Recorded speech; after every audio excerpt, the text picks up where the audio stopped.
Diperlihatkan sepertinya Xiaoyan sudah berhasil menguasai teknik dari gulungan yang diberikan oleh Xiao Xuan. Sementara itu, Sun Er yang berada di samping Xiaoyan berkata masih ada sekitar 5 hari lagi sebelum 3 tahun berlalu. Perjalanan di makam surgawi ini akan segera berakhir, ucap Sun Er. Tidak terasa waktu berjalan begitu cepat, sudah saatnya untuk pergi, ucap Xiao Xuan. Leluhur, apakah Anda di masa depan masih akan tetap dalam wujud Anda seperti ini? Tanya Xiaoyan. Ini adalah harga diri untuk bertahan hidup dalam bentuk lain. Kita tak bisa meninggalkan makam surgawi karena begitu keluar dari sini kita akan lenyap seketika. Oleh karena itu, kita hanya bisa bertahan hidup di sini dengan kesunyian, ucap Xiao Xuan. Apakah tak ada cara lain untuk Anda dihidupkan kembali, ucap Xiaoyan. Mendengar ini, Xiao Xuan hanya tertawa dan berkata, aku sadar kamu adalah seorang alkemis. Beberapa pil obat tingkat tinggi memang bisa membangkitkan seseorang di ambang kematian. Namun, saya adalah jiwa yang telah meninggal begitu lama. Selain itu, jiwa saya tidak lengkap, ucap Xiao Xuan. Kemudian Xiao Xuan berkata kembali, anak kecil, jika kamu merasa tidak enak di hatimu, kamu harus mencoba yang terbaik untuk menerobos ke tingkat Dodi. Dan jika Anda dapat mencapai tingkatan itu, Anda mungkin bisa memikirkan cara untuk saya melarikan diri di masa depan. Namun untuk saat ini tak ada gunanya untuk Anda memikirkannya, ucap Xiao Xuan.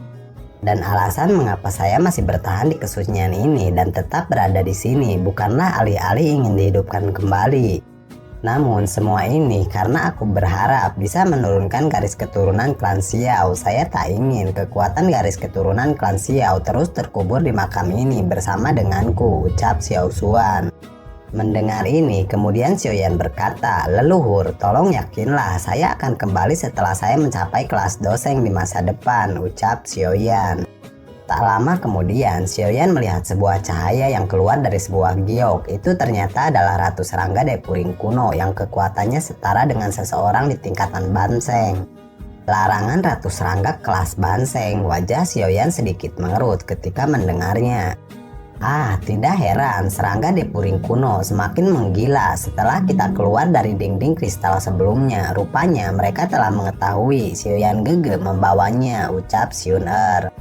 Untung saja Ratu Serangga ini tertidur. Jika saja dia terbangun, ini akan sangat berbahaya. Seisi doki dalam tubuhmu pasti sudah habis diserap olehnya, ucap Xiao Xuan. Begitukah? Untung saja leluhur dapat mengetahui keberadaannya. Kalau tidak, mungkin di masa depan saya akan dirugikan oleh serangga sialan ini, ucap Xiaoyan. Memang serangga ini sangat merepotkan, namun ini adalah bahan terbaik untuk membuat kaisar serangga Depuring kuno, ucap Xiao Xuan.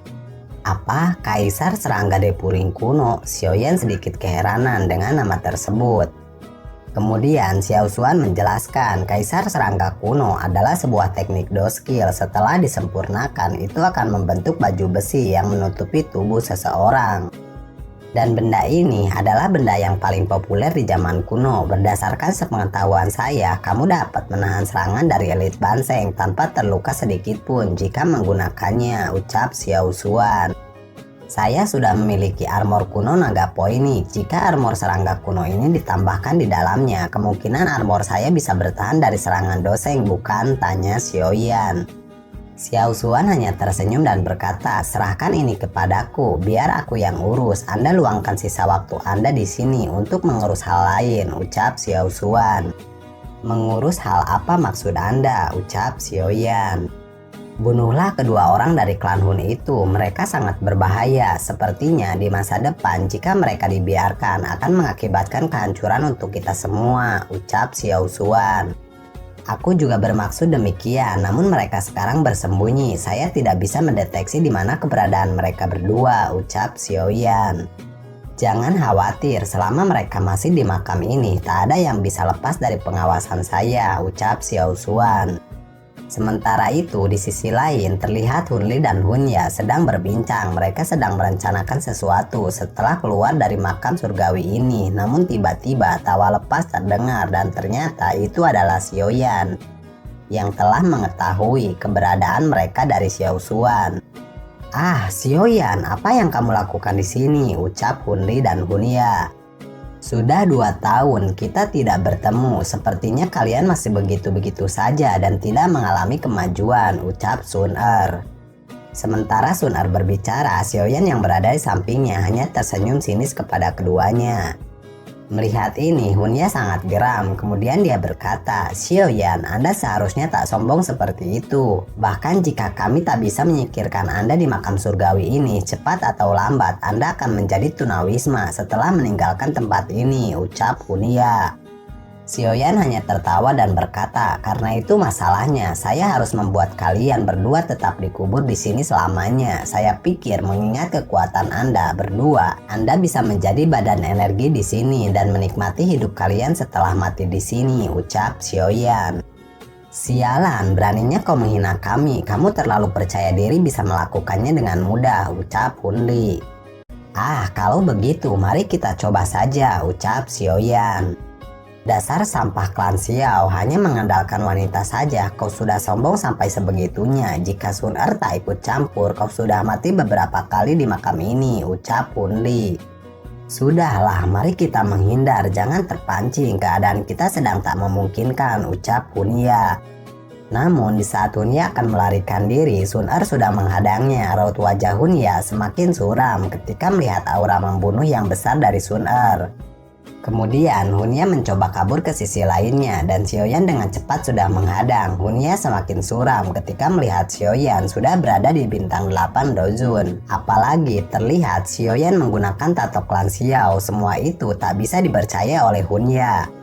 Tidak menunggu lama, seketika serangan dari Xiaoyan mengarah kepada Hunya dan langsung memberikan efek yang sangat fatal. Darah terus mengalir dari tubuh Hunya dan perlahan tanda-tanda kehidupan di dalam dirinya mulai menghilang. Tidak berselang lama, giliran Hunli yang di bumi hanguskan. Setelah keduanya sekarat dan mau mati, Xiaoyan tersenyum dan berkata, "Kalian berdua jangan khawatir, di masa depan akan kukirim lebih banyak klan Hun untuk menemani kalian di neraka," ucap Xiaoyan.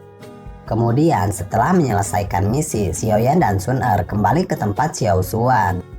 "Ah, Anda sudah kembali rupanya. Bagaimana dua cecunguk itu? Sudah di bumi hanguskan atau belum?" ucap Xiao Xuan. Xiaoyan terlihat hanya tersenyum dan mengangguk. "Baguslah, aku bisa sedikit tenang." Kemudian Xiao Xuan memerintahkan Xiaoyan untuk meneteskan darah esensi ke dalam kaisar serangga kuno supaya Xiaoyan bisa menyimpan barang tersebut dengan aman di cincin penyimpanannya. "Apakah Ratu Serangga kuno ini begitu misterius sampai harus sehati-hati ini?" tanya Xiaoyan. "Tentu saja, sesuatu keberuntungan. Anda bisa membawanya tanpa sengaja. Bahkan barang ini adalah sesuatu yang di zaman kuno para ahli harus memilikinya. Namun jarang ada yang bisa karena harus mengandalkan keberuntungan yang cukup tinggi untuk mendapatkannya," ucap Xiao Xuan. Kemudian Xiao Xuan berkata kembali, "Oh iya, waktu Anda sepertinya sudah habis di sini. Anda harus segera kembali dan meninggalkan makam surgawi ini," ucap Xiao Xuan. Mendengar ini, Xiaoyan perlahan mengangguk. Kemudian Xiao Xuan berkata sambil tersenyum, "Kamu adalah harapan terakhir dari klan Xiao dan anak kecil. Saya akan menunggu Anda kembali di sini. Saat itu saya akan lihat apakah Anda mengecewakan saya atau tidak," ucap Xiao Xuan. "Leluhur, yakinlah saya tak akan berani datang ke sini sebelum saya mencapai tingkatan doseng di masa depan," ucap Xiaoyan. "Xiaoyan gege, mari kita keluar dari tempat ini. Waktunya sudah habis," ucap Sun Er. "Hati-hati, Anda adalah harapan terakhir klan Xiao," ucap Xiao Xuan. "Anda juga hati-hati, di masa depan saya pasti akan membebaskan Anda dari sini," ucap Xiaoyan. Terlihat Xiao Xuan terus memperhatikan kepergian Xiaoyan. Dia bergumam, "Wahai para leluhur klan Xiao, kalian lihat anak kecil itu bukan? Kehancuran dan kebangkitan klan Xiao kita bergantung pada bocah kecil ini," gumam Xiao Xuan. Sementara itu, di sisi lain, di luar makam surgawi, terlihat seseorang sedang berbincang. "Penatua Tong, bukankah hari ini berakhirnya waktu di makam surgawi, bukan?" tanya penatua berbaju coklat. "Ya, Anda benar, ini sudah waktunya," ucap penatua Tong. "Aku ingin tahu siapa saja yang mengalami kemajuan yang sangat pesat kali ini," ucap penatua berbaju kuning. "Ini tergantung dari nasib dan keberuntungan mereka sendiri-sendiri," ucap penatua Tong. Tidak berselang lama, beberapa sosok keluar dari makam surgawi tersebut. Mereka dari klan Lei. Melihat dari penampilan mereka, mereka sepertinya di dalam tak terlalu menderita, ucap salah satu penatua. Kemudian disusul dengan beberapa orang dari klan Yan dan klan Yao juga terlihat sudah keluar dari makam surgawi tersebut. Kemudian tidak berselang lama, dua mayat terlempar dari makam surgawi tersebut. Mereka berdua adalah Hunya dan Hunli. Semua orang yang melihatnya sangat kaget. Mereka berdua benar-benar telah mati. Tanda-tanda kehidupan dalam diri mereka sudah tidak ada sama sekali, ucap seseorang yang melihatnya. Sepertinya mereka mati karena serangan dari makam surgawi, ucap seseorang.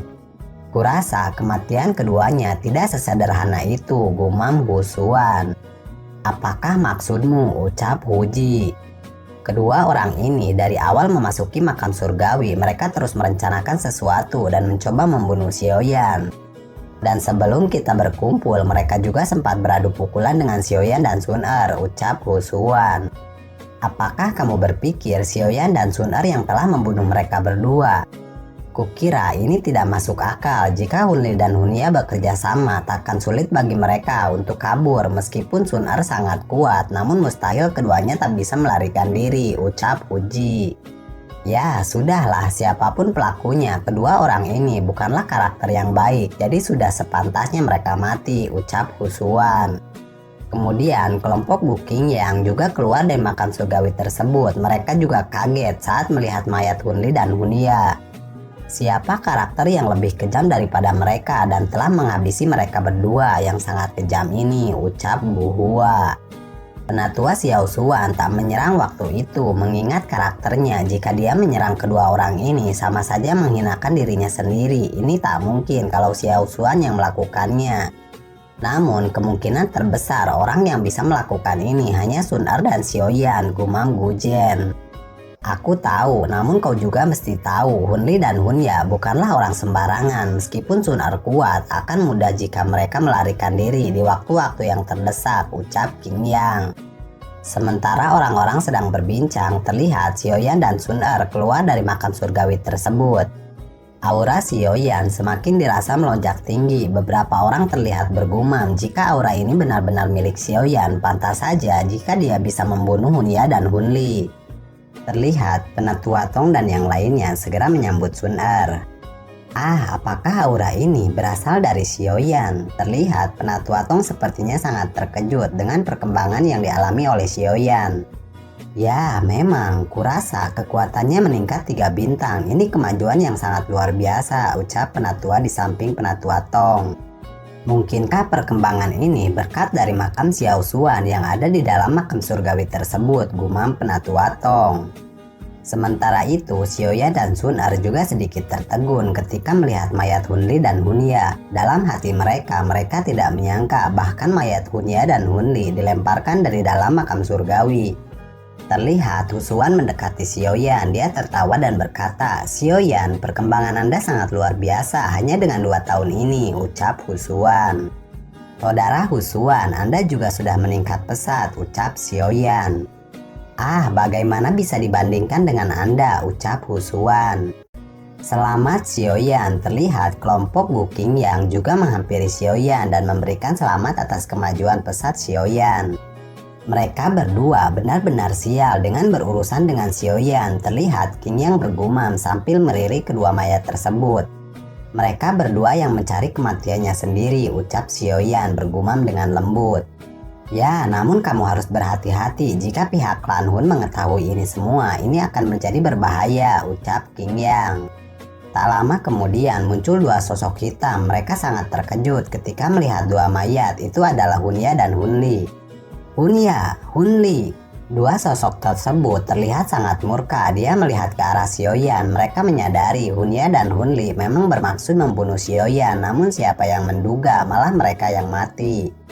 "Xiaoyan," ucap salah seorang sosok berteriak pada Xiaoyan. "Apa yang Anda ingin lakukan?" tanya Xiaoyan. "Apa yang aku inginkan? Tentu kehidupanmu," ucap salah satu sosok tersebut.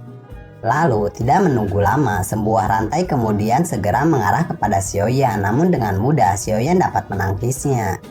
Dasar kakek peot, benar-benar tak tahu malu. Terlihat Xiaoyan acuh tak acuh sambil menatap kedua sosok tersebut. Hunlin, ini adalah alamku, bukan alam Hun. Anda jangan seenaknya, ucap Penatua Tong. Apa yang kau katakan, Penatua Tong? Anggota kami telah mati di daerah Anda. Ini adalah kesalahan Anda juga yang tak bisa memastikan keamanan, ucap Hunlin.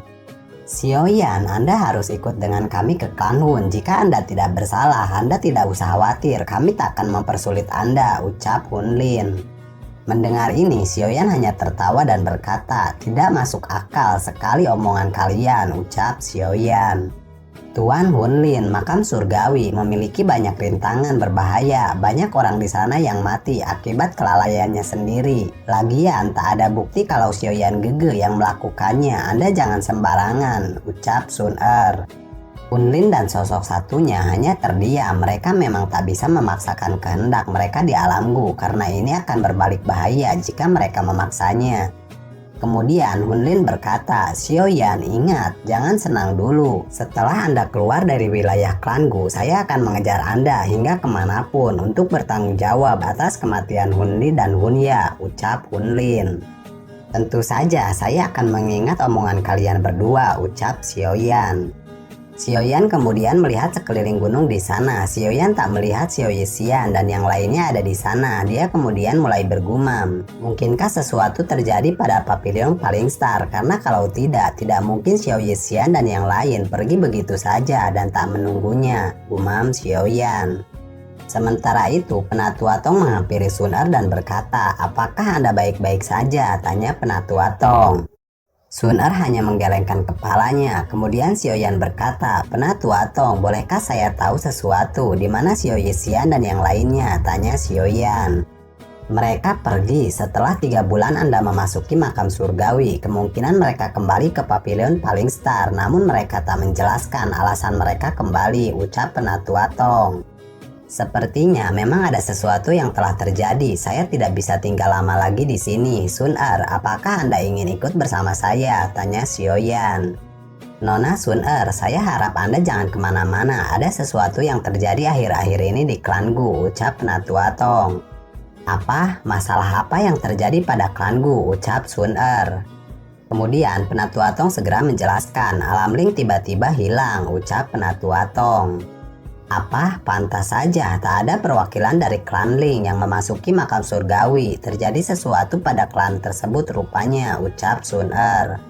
Kami belum tahu pasti, kami sudah menyelidikinya. Namun anehnya keseluruhan alam Ling telah menghilang. Kami belum bisa memastikan apa yang sebenarnya terjadi pada klan itu. Bahkan beberapa penatua sudah dikirim, namun alam Ling benar-benar menghilang. Sepertinya tersembunyi oleh sesuatu, ucap Penatua Tong. Penyegelan kerajaan dan menyembunyikannya dari sisi pandang orang lain. Mereka tak akan melakukan sampai sejauh ini kalau mereka tak bertemu dengan bahaya yang sangat besar, bukan? Gumam Sun Er. Aku tidak yakin tentang ini meskipun klan Ling telah menunjukkan tanda-tanda penurunan selama tahun-tahun ini dan jarang berhubungan dengan klan kami. Bahkan kalau klanku, salah satu dari ke-8 klan kuno, tak sanggup membuat keadaan mereka sampai seperti itu. Ini jelas disebabkan oleh sesuatu yang lebih kuat dibandingkan dengan klanku, ucap Penatua Tong. Sekarang kepala klan dan tetua yang lain sedang mengantisipasi bila musuh kuat tersebut menyerang kita. Makanya saya harap Anda tak meninggalkan klanku ini, ucap Penatua Tong. Sun Er, karena ini bukan waktu yang tepat, Anda tak usah ikut dengan saya dan kurasa juga tempat ini adalah yang paling aman untuk Anda, ucap Xiaoyan. Kalau begitu, Xiaoyan Gege harus berhati-hati, apalagi klan Hun pasti mengejar Xiaoyan Gege, ucap Sun Er. Santai saja, kamu tak perlu khawatir, ucap Xiaoyan. Teman Xiaoyan, tolong bersantai satu malam ini. Besok kami akan mengantar Anda keluar dari alamku, ucap Penatua Tong. Kemudian scene berganti, terlihat Xiaoyan sedang beristirahat dan Sun Er menghampiri Xiaoyan. Ah, Sun Er, kebetulan Anda ada di sini. Ada sesuatu yang ingin saya bicarakan dengan Anda, ucap Xiaoyan. Apakah ini ada hubungannya dengan Shailin, ucap Sun Er. Ah, kamu tahu tentang itu rupanya, ucap Xiaoyan. Saya sudah tahu, saya selalu khawatir tentang Anda, makanya saya selalu mencari tahu tentang Anda. Saya hanya bisa bersantai setelah mendapatkan informasi tentang Anda. Dan ada yang memberikan informasi kepada saya tentang Anda dan Chailin salah satu dari kabar tersebut, ucap Sun-er. Xiaoyan yang mendengar ini sedikit lega, dia segera memeluk Sun-er. Kemudian Xiaoyan berkata, lantas kalau kau sudah tahu, apa yang akan kau lakukan, ucap Xiaoyan. Aku tidak akan menyerah, aku tak mau melupakan Anda dan tak bisa melupakan Anda, ucap Sun-er. Ketika mereka berpelukan, sebuah batuk yang terdengar seperti guntur terdengar dan itu berasal dari Gu Yuan yang melihat Xiaoyan dan Sun-er sedang berpelukan. Seketika, Xiaoyan melepaskan pelukannya, Sun-er pun terlihat malu dan segera lari kembali ke kamarnya. Ah, kamu sepertinya sudah bertemu dengan Xiao Suan kan? Tanya Gu Yuan dengan ragu-ragu kepada Xiaoyan. Ya, saya sudah bertemu dengannya, jawab Xiaoyan. Aku bisa merasakan garis keturunan di dalam tubuhmu. Kemungkinan itu adalah garis keturunan terakhir dari klan Xiao. Memang tak mudah bagi Xiao Suan untuk melakukan hal seperti ini. Dia bersedia mengubah dirinya sendiri seperti itu untuk mempertahankan garis keturunan terakhir klan Xiao, ucap Gu Yuan. Penatua Gu Yuan, apakah tidak ada cara untuk membantunya keluar dan melarikan diri dari sana? Tanya Xiaoyan. Entahlah, aku sendiri tak mempunyai kemampuan untuk itu. Namun ada kabar kalau dulunya alam tersebut dibangun oleh elit Dodi sejak lama dari zaman dahulu. Jika seseorang ingin melanggar aturan di dalamnya dan membiarkan Xiao Suan melarikan diri, mungkin seseorang tersebut harus mencapai tingkat Dodi terlebih dahulu, ucap Gu Yuan. Dodi, Xiaoyan hanya tertawa mendengar ini. Kemudian dia bertanya, apakah di benua Doki sekarang ini masih ada seseorang yang bisa mencapai tahapan tersebut? Tanya Xiaoyan. Untuk masalah ini siapa yang tahu, namun jika seseorang bisa mencapainya, dia akan menjadi dewa di benua Doki ini dan semua orang akan menjadi semut di matanya, ucap Gu Yuan. Kemudian Gu Yuan berkata, kamu akan pergi besok, maka berhati-hatilah mengingat kekuatan Anda yang sekarang. Para tetua dari klan Gu takkan membuat Anda terlalu sulit. Dan untuk masalah Sun-er, dia tidak bisa keluar dari alam Gu mengingat masalah yang ada di alam Gu sekarang ini, ucap Gu Yuan. Apakah menurut penatua Gu Yuan serangan terhadap klan Ling akibat dari manusia ataukah bencana alam? Tanya Xiaoyan. Kami belum begitu yakin tentang ini, tetapi saya pikir mereka telah menemui masalah besar. Kemungkinan ini disebabkan oleh manusia. Namun tak ada yang bisa dibayangkan kekuatannya karena klan Ling adalah sesuatu yang kuat. Bahkan klan Gu tak bisa mengusiknya, namun orang tersebut dapat mendesaknya sampai sejauh ini, ucap Gu Yuan. Mungkinkah orang-orang tersebut dari klan Hun, ucap Xiaoyan. Kemungkinan besar tidak mungkin. Jika klan Hun memaksa klan Ling sampai bertindak sejauh ini, pasti beritanya sudah tersebar. Dan alasan kedua, klan Ling juga bukan sesuatu yang bisa dianggap remeh oleh klan Hun, jadi mereka tak akan gegabah mencari masalah tanpa alasan, ucap Gu Yuan. Xiaoyan yang mendengar ini hanya mengangguk. Kemudian Gu Yuan berkata kembali, masalah ini tak ada hubungannya dengan Anda. Saya akan segera mencari tahu sebenarnya apa yang terjadi. Dan Anda jangan lupa janji Anda tentang Sun-er kepada saya, ucap Gu Yuan.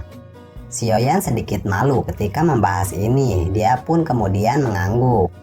Baiklah, sudah terlambat. Kamu harus beristirahat karena kamu besok akan pergi, ucap Gu Yuan. Di pagi harinya, terlihat Xiaoyan segera berpamitan. Sun-er terus memandang Xiaoyan dan berkata, Xiaoyan gege, berhati-hatilah, ucap Sun-er. Terlihat Xiaoyan hanya tersenyum. Kemudian Xiaoyan segera bergumam, saya harus segera bergegas ke Paling Star Pavilion dengan segera, ucap Xiaoyan. Tak lama kemudian, Xiaoyan sampai di Pavilion Paling Star. Dia sedikit lega ketika melihat semua orang di sana sepertinya baik-baik saja. Beberapa sosok penatua Pavilion Paling Star juga tak menyangka seseorang yang datang tersebut adalah Xiaoyan. Ah, kepala junior, itu benar-benar Anda rupanya, ucap salah satu penatua. Kemudian Xiaoyan segera memasuki ruangan. Dia tersenyum kepada Yalao yang baru datang. Guru, bagaimana kabar Anda? Ucap Xiaoyan sambil membungkuk. Ah, anak kecil, Anda semakin berbeda saja setelah keluar dari alam Gu. Baiklah, mari kita duduk dan bicarakan beberapa masalah yang terjadi, ucap Yalao. Ah, apa yang terjadi? Lalu di mana Xiao Jiexian dan yang lain? Ucap Xiaoyan. Mereka telah kembali ke Kaisaran Jiama. Ada sesuatu yang terjadi di sana, ucap Yalao. Apa? Sesuatu terjadi pada Kekaisaran Jiama? Xiaoyan sangat terkejut. Sepertinya wilayah barat keseluruhan memang sedang mengalami kesulitan, ucap Yalao. Memangnya apa yang terjadi? Tanya Xiaoyan. Awalnya semua barat laut tidak ada kekacauan, tetapi setahun yang lalu sebuah paksi tiba-tiba muncul. Paksi tersebut dikenal dengan sekte singa mendalam. Karena kekuatan mereka hampir setahun ini semakin kuat, semua paksi besar dikalahkan dan ditunduk di bawah perintah sekte singa, ucap Yalao. Apa? Sekte singa mendalam? Apa mereka begitu kuat hingga semua paksi besar bisa dikalahkan, ucap Xiaoyan. Meskipun dulunya sekte singa mendalam bukanlah apa-apa, namun setahun ini mereka menjadi 10 peringkat terkuat di wilayah barat laut. Itu sesuatu pencapaian yang luar biasa. Dan akhir-akhir ini mereka menjadi tidak terkalahkan. Selain kekuatan mereka tiba-tiba melonjak, mereka juga mendapatkan dukungan dari ahli para misterius, ucap Yalao. Apa? Beberapa paksi misterius di benua ini? Mungkinkah mereka aula jiwa? Tanya Xiaoyan. Ya, diketahui banyak aula jiwa muncul di sekte tersebut, ucap Yalao. Mengapa aula jiwa tidak melakukan yang lebih baik selain dari mengacau di wilayah barat laut benua dan malah menginginkan perang di sana, gumam Xiaoyan. Sepertinya mereka mengumpulkan jiwa. Mereka sadar di wilayah tengah ini akan sulit mengumpulkan jiwa, makanya mereka bertindak di wilayah barat laut yang mereka anggap paling mudah untuk dikuasai, ucap Yalao. Dan benua barat laut dalam kekacauan sekte singa besar terus memperluas wilayah mereka. Mereka yang tidak tunduk kepada sekte singa akan dihancurkan dan tak menutup kemungkinan aliansian juga akan diserang, ucap Yalao. Beberapa bulan yang lalu saya mengirim Xiao Yixian dan beberapa orang dari Pavilion Paling Star untuk segera bergegas ke sana dan saya telah membuat jalan cacing sementara di sini. Dan jalan cacing tersebut langsung mengarah ke benua barat. Jadi untuk kedepannya akan mudah untuk melintasi daratan tengah ke Kekaisaran Jiama dan Paling Star Pavilion akan bisa bekerja sama dengan aliansian, ucap Yalao sambil tertawa. Sepertinya saya juga harus segera bergegas kembali, ucap Xiaoyan. Baiklah, namun malam ini istirahatlah dahulu, besok baru berangkat. Saya akan menyuruh beberapa penatua di tingkat bintang 5 dozun untuk menemani Anda ke sana, ucap Yalao. Baiklah guru, ucap Xiaoyan. Kemudian Xiaoyan mulai memikirkan sudah berapa lama dia tidak kembali. Sepertinya aku akan menjadi ayah setibanya aku di sana, gumam Xiaoyan. Lalu Xiaoyan berjalan-jalan di sekitaran Pavilion Paling Star. Dia melihat wanita yang cantik. Dia bernama Yao Kuan.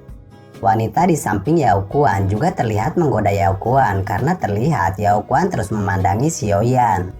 Mengapa Anda tidak menyapanya? Bukankah kamu suka padanya? Tanya teman Yao Kuan. Ah, jangan bicara sembarangan. Bagaimana mungkin saya selepel dengan kepala junior? Ucap Yao Kuan.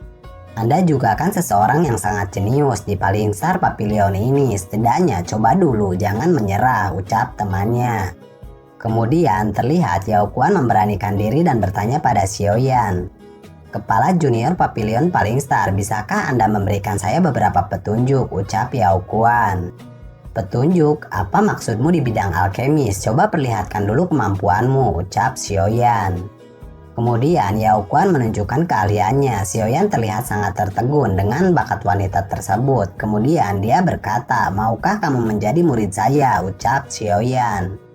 Yao Kuan yang mendengarnya jelas sangat kaget. Dia berharap menjadi kekasih Xiaoyan, bukan menjadi muridnya. Namun Yao Kuan menjawab, bolehkah guru dan murid hanya sekedar nama? Dan di masa depan tak ada batasan untuk kita, ucap Yao Kuan. Xiaoyan yang mendengar ini kemudian hanya tersenyum dan berkata, baiklah, lakukan sesukamu dan kuharap saat aku kembali Anda sudah naik ke level Dohuang, ucap Xiaoyan. Baiklah kepala junior Paling Star Pavilion, ucap Yao Kuan.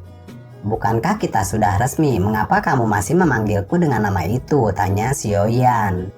Ah, saya belum terbiasa. Baiklah guru, ucap Yao Kuan.